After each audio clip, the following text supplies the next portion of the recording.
Congress party జాతీయ అధ్యక్షులు రాహుల్ గాంధీని విమర్శించే స్థాయి అనపర్తి ఎమ్మెల్యే నల్లిమిల్లి రామకృష్ణారెడ్డికి లేదని కాంగ్రెస్ పార్టీ తూర్పుగోదావరి జిల్లా అధ్యక్షుడు బోడా వెంకట్ పేర్కొన్నారు.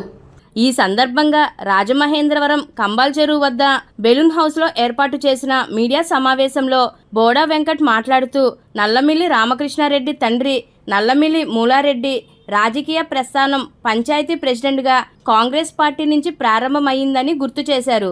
నల్లమిల్లి మూలారెడ్డి వారసుడిగా వచ్చిన రామకృష్ణారెడ్డి రాజకీయ అవకాశం కల్పించింది కాంగ్రెస్ పార్టీ అని గుర్తు చేసుకోవాలని కోరారు. నరేంద్ర మోడీ ప్రపంచంలోనే మహాశక్తివంతమైన నేత అని అంటున్నారని, ఆయనది స్వదేశీ విధానం, రాహుల్ గాంధీ విదేశీ విధానం అని అన్నారని వివరించారు. అదేవిధంగా ప్రధాన కార్యదర్శి పట్నాల శ్రీనివాస్ మాట్లాడుతూ తమ మూలాలు మర్చిపోరాదని, కాంగ్రెస్ పార్టీని విమర్శించే నైతిక హక్కు బీజేపీకి లేదని పేర్కొన్నారు.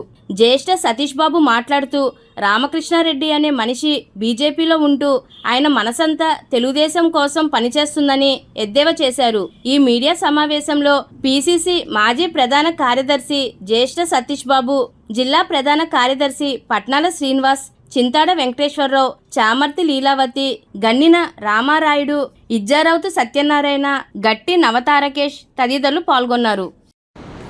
ఈ రోజున ఏదైతే కాంగ్రెస్ పార్టీ మీద అనపర్తి శాసనసభ్యుడు రామకృష్ణారెడ్డి గారు చేసినటువంటి వ్యాఖ్యల్ని ఖండిస్తూ ఈ పత్రికా సమావేశం ఏర్పాటు చేయడం జరిగింది.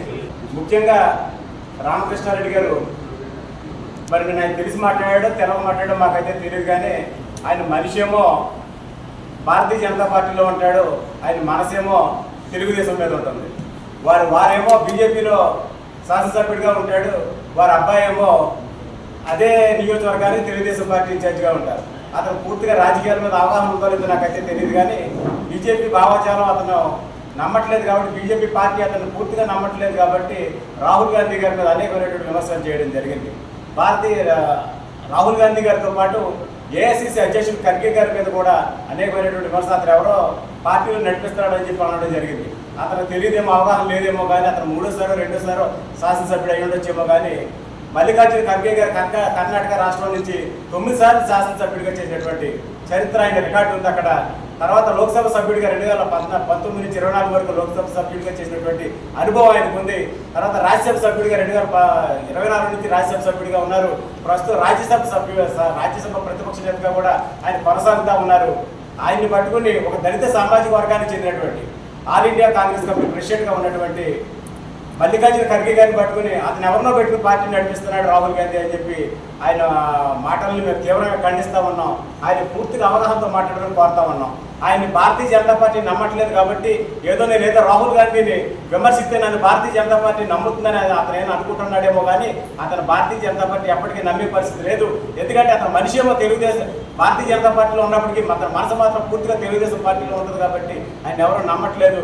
ఆయన ఇలాంటి రకమైన మాటల్ని మేము తీవ్రంగా ఖండిస్తున్నాం. మరొక్కసారి రాహుల్ గాంధీ గారిని కానీ, కాంగ్రెస్ పార్టీని కానీ, మల్లికార్జున ఖర్గే గారిని కానీ ఎవరినైనా సరే రామకృష్ణారెడ్డి అవాకులు చావాకులు మీద ఉపేక్షించేది లేదని హెచ్చరిస్తూ మన అనపర్తి ఎమ్మెల్యే గారు రామకృష్ణారెడ్డి గారు కాంగ్రెస్ పార్టీ మీద అవాకులు చావాకులు పేరు, కానీ వీళ్ళందరూ కూడా ముందు కాంగ్రెస్ పార్టీ నుంచే వచ్చారు. ఏ వ్యక్తి అయినా సరే, ఎంతమంది అయినా 56 సంవత్సరాలు కాంగ్రెస్ పార్టీ పాలించినప్పుడు ప్రతి ఎమ్మెల్యే ప్రతి నియోజకవర్గం నుంచి కూడా అందరూ కూడా ఈ కాంగ్రెస్ పార్టీ ఇచ్చారు.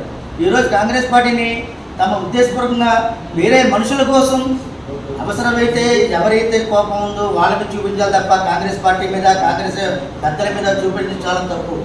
అలాంటి వ్యక్తిగత దోషాలు మీకు ఎవరైతే ఉన్నారో వాళ్ళ మీద విమర్శించండి. అంతేగాని మీరు కాంగ్రెస్ పార్టీని, కాంగ్రెస్ పార్టీ అభివృద్ధిని మీరేమీ చేయలేరు. రాబోయే రోజుల్లో కాంగ్రెస్ పార్టీ విజయదుందుబి ముగుస్తుంది.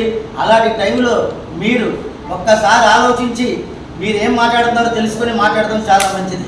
కాబట్టి పత్రికాముఖం చెప్తున్నాను, కాంగ్రెస్ పార్టీ ఎప్పటికీ యావగ్రీయంగా ఉంటుంది, విజయంగా ఉంటుంది. నిన్న అనపర్తి శాసనసభ్యులు నల్లమిల్లి రామకృష్ణారెడ్డి గారు పత్రికా సమావేశం నిర్వహించి అందులో అసందర్భంగా కాంగ్రెస్ పార్టీని, కాంగ్రెస్ పార్టీ నాయకత్వాన్ని, ముఖ్యంగా రాహుల్ గాంధీ గారిని విమర్శించడం అమానుష్యం, తూర్పుగోదావరి జిల్లా కాంగ్రెస్ పార్టీ తరఫున మేము సూటిగా రామకృష్ణారెడ్డి గారిని ప్రశ్నించేది ఏంటంటే, సుదీర్ఘ రాజకీయ నేపథ్యం ఉన్న కుటుంబం మీది. మీ నాన్నగారు నల్లమిల్లి మూలారెడ్డి గారు పంచాయతీ ప్రెసిడెంట్గా కాంగ్రెస్ పార్టీతో ఆయన రాజకీయ ప్రస్థానం మొదలుపెట్టారన్న విషయాన్ని మీరు మర్చిపోయినట్టున్నారు. ఏదైతే నల్లమిల్లి మూలారెడ్డి గారి వారసుడిగా మీరు రాజకీయాల్లోకి వచ్చారో, మూలారెడ్డి గారికి రాజకీయ అవకాశం కల్పించింది కాంగ్రెస్ పార్టీ. అది మీరు గుర్తించుకోవాలని చెప్పి ఇవాళ మీకు తెలియజేస్తూ, ఆయన నరేంద్ర మోడీ ప్రపంచంలోనే శక్తివంతమైన నేత. ఆయన పొదుపు చేయమన్నారు. ఆయన విధానం దేశీయ విధానం, రాహుల్ గాంధీ గారిది స్వదేశీ విధానం అని చెప్పి విమర్శలు చేశారు. రామకృష్ణారెడ్డి గారిని సూటిగా ప్రశ్నిస్తాం. నిన్న కాక మొన్న జరిగిన నార్వే దేశంలో పత్రికా సమావేశం నిర్వహించిన నరేంద్ర మోడీ గారు, ఆ దేశ జర్నలిస్టు భారతదేశాన్ని మేము ఎందుకు నమ్మాలి అని ఒక ప్రశ్న అడిగితే ఆ సమాధానం చెప్పలేక అక్కడి నుంచి వెళ్ళిపోయిన నరేంద్ర మోడీ ఏ రకంగా స్వదేశీ నేత అవుతారో రామకృష్ణారెడ్డి గారు చెప్పాలి. అలాగే ఖర్చుల మీద పొదుపు చేయమని చెప్పి ప్రజలకు పిలుపునిచ్చిన నరేంద్ర మోడీ గారు అంతకు ముందొద్దు, ఆ ప్రకటన చేసిన తర్వాత భారతదేశంలో అనేక రాష్ట్రాల్లో బీజేపీ పరిపాలన చేస్తుంది. ఆ రాష్ట్రాల్లో బీజేపీ ప్రజాప్రతినిధులు ముఖ్యమంత్రి స్థాయి నుంచి ఎమ్మెల్యే వరకు ఎంతమంది పొదుపు చేశారో ఇవాళ రామకృష్ణారెడ్డి గారు చెప్పాలి. అలాగే ఆయన ఇంకొక విషయం మాట్లాడుతూ, కాంగ్రెస్ పార్టీకి ఒక 10 స్థానాలు కూడా ఎక్కడా రావట్లేదు, వాళ్ళ గురించి మాట్లాడేది ఏంటి అని. నేను ఆయన్ని సూటిగా ప్రశ్నిస్తున్నా. అయ్యా, నిన్న జరిగిన తమిళనాడు ఎలక్షన్లో అనేక ప్రాంతీయ పార్టీలతో మీరు పొత్తు పెట్టుకున్నారు. మీకు వచ్చిన సీట్లు ఎన్ని?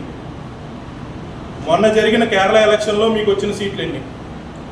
అంతకు ముందు జరిగిన తెలంగాణలో మీకు వచ్చిన సీట్లు ఎన్ని? 3 ప్రాంతీయ పార్టీలతో ఎలక్షన్ పెట్టుకుని ఆంధ్రప్రదేశ్లో పోటీ చేస్తే మీకు వచ్చిన సీట్లు ఎన్ని? పట్టుమని 10 మీకు రాలేదయ్యా. ఇవాళ 2004 నుంచి 14 వరకు కాంగ్రెస్ పార్టీ ఆంధ్ర రాష్ట్రంలో అధికారం చేసింది. అనేక సంవత్సరాలుగా అనేక ముఖ్యమంత్రులతో కాంగ్రెస్ పార్టీ ఇక్కడ అధికారం చేసింది. ఈ రోజు వరకు భారతీయ జనతా పార్టీ స్వచ్ఛందంగా ఒంటరిగా పోటీ చేసి ఎప్పుడు కూడా ఆంధ్ర రాష్ట్రంలో అధికారానికి వచ్చిన దాఖలాలు లేవు. మీరు కాంగ్రెస్ పార్టీ గురించి విమర్శించడం తగదని చెప్పి హితవు పలుకుతూ, అలాగే ఎస్ఏఆర్ గురించి ఆయన మాట్లాడుతూ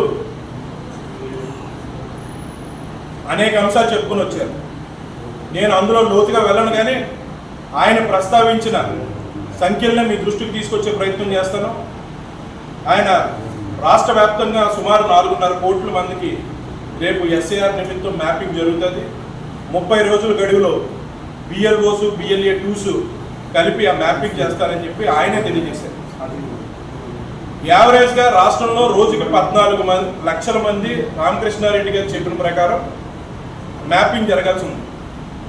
రాబో జూన్ నెలలో 15 నుంచి సుమారుగా జూలై 15 వరకు అనుకుంటే పూర్తిగా వర్షాకాలం ఏర్పడే సమయంలో రోజుకు 14 లక్షల మందిని ఏ రకంగా ఎస్ఏఆర్ ద్వారా వీళ్ళు మ్యాపింగ్ చేయగలుగుతారు. అదేవిధంగా దానికి సంబంధించి ఈ మాట నేను చెప్పింది కాదు, ఎవరైతే బిఎల్ఓస్ని ఏర్పాటు చేస్తారో వాళ్ళు అంగన్వాడీ టీచర్లు కానీ ఆశా వర్కర్లు కానీ అని ఆయనే అన్నారు. ఇవన్నీ ఒక శాసనసభ్యుడిగా మాత్రం కాదు, ఎస్ఏఆర్కి స్టేట్ కన్వీనర్గా ఆయన మాట్లాడారు. అనుభవం లేని బిఎల్ఓలు ఏ రకంగా రోజుకు 14 లక్షల మంది ఓటర్లను గుర్తిస్తారు. ఇది కేవలం కొన్ని పార్టీలకు సంబంధించిన మద్దతుదారుల్ని ఆ ఓట్లని దూరం చేసి ఇక్కడ బీజేపీ బలపడడానికి జరిగే ప్రక్రియ మాత్రమే తప్ప మరొకటి కాదు. దీని మీద రామకృష్ణారెడ్డి గారికి ఎటువంటి సందేహాలున్నా తూర్పుగోదావరి జిల్లా కాంగ్రెస్ పార్టీ అధ్యక్షుడిగా నేను సవాల్ విసురుతున్నాను.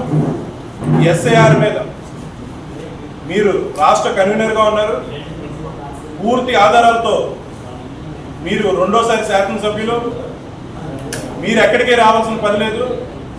ఒక ప్లేస్ పెట్టి పత్రికా మిత్రులందరినీ పిలుస్తాం. మీరు పిలిచిన చోటికి నేనే పూర్తి ఆధారాలతో వస్తాను. మీకు దమ్ముంటే, మీకు ధైర్యం ఉంటే ఎస్ఐఆర్ మీదకి చర్చకి మేము సిద్ధంగా ఉన్నామని చెప్పి కాంగ్రెస్ పార్టీ తరఫున తెలియజేస్తూ, ఈ ఎస్ఐఆర్ అనేది పూర్తిగా మైనారిటీల్ని, దళితుల్ని, క్రిస్టియన్ని దూరం చేసే ప్రక్రియలో ఓట్లను తొలగించి ఆ లబ్ధి పొందాలనే ఉద్దేశంతో ఇవాళ మనం అనేక రాష్ట్రాల్లో రిజల్ట్స్ చూసాం. ఎక్కడైతే అవతల పార్టీకి అవకాశం ఉన్న ప్రాంతాల్లో ఎస్ఐఆర్ ద్వారా ఓట్లు తొలగించడం, వీళ్ళకు అనుకూలంగా ఉన్న చోట ఓట్లు ప్రకటించుకోవడం మనం చూస్తున్నాం. కాబట్టి దీని మీద మీకు నిజంగా చిత్తశుద్ధి ఉండి ఇది సరైన పద్ధతిలో జరుగుతుందని మీరు కానీ భావిస్తే మా ఛాలెంజ్ని మీరు స్వీకరించండి. మేము సిద్ధంగా పూర్తి ఆధారాలతో, ఉత్తి మాటలతో కాదు, పూర్తి ఆధారాలతో మీ దగ్గరికి మేము వచ్చి జరుగుతున్నది ఏంటి, జరగబోయేది ఏంటి కూడా తెలియజేస్తామని చెప్పి తెలియజేస్తూ, ఇంకొక విషయం చెప్తున్నాం. ఒక 10 లక్షల సూటు, మేకప్ ఉంటే తప్ప బయటికి రాని నేత మీ నేత నరేంద్ర మోడీ గారు. ఇవాళ రాహుల్ గాంధీ గారు అతి సామాన్యుడిలాగా వాళ్ళ తాతల నుంచి ప్రధానమంత్రి పదవులు చేసినప్పటికీ అతి సాధారణ వ్యక్తిగా నిరంబరంగా పేద ప్రజల మధ్యకి వెళ్ళి వాళ్ళ సమస్యలు వింటుంటే, ఇవాళ 3 దఫాలు ప్రధానమంత్రిగా అవకాశం ఇచ్చిన నరేంద్ర మోడీ గారు సమస్యలు వినకపోగా కనీసం పత్రికా సమావేశం నిర్వహించే ధైర్యం లేదు. అలాంటి నాయకుడి కింద పనిచేస్తున్న మీరు రాహుల్ గాంధీని విమర్శించడం ఏమాత్రం తగదని చెప్పి తెలియజేస్తూ, పూర్తిగా మీరు అన్న వ్యాఖ్యల్ని వెనక్కి తీసుకోవాల్సిందిగా కాంగ్రెస్ పార్టీ